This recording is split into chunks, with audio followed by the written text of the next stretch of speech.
Jean-Paul Bourrasso a 50 ans quand on lui annonce qu'il est atteint de la maladie de Parkinson. C'était il y a maintenant 24 ans.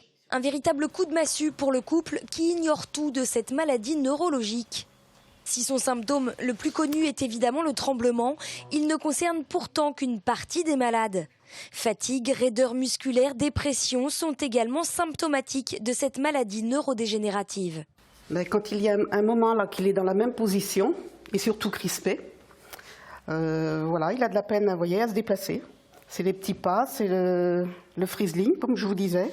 Chez Jean-Paul, la maladie évolue plutôt doucement, mais pourtant en 24 ans, impossible de l'apprivoiser. Vous l'acceptez la maladie aujourd'hui ? Non, je ne peux pas l'accepter. C'est une troisième personne dans un couple, hein, la maladie. Voilà, il faut vivre à trois.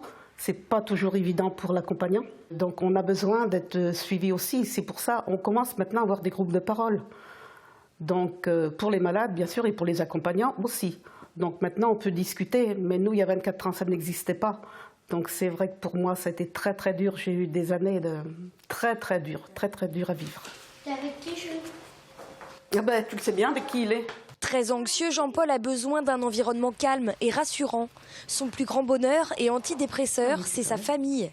Cette semaine, le couple garde 2 de ses petits-enfants.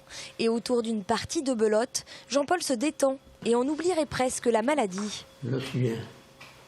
Ça s'en va, mes douleurs s'en vont. C'est le meilleur des médicaments, ça. Hein.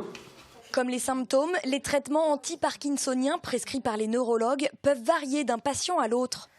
S'ils ne permettent pas de guérir la maladie, ils peuvent en ralentir l'évolution.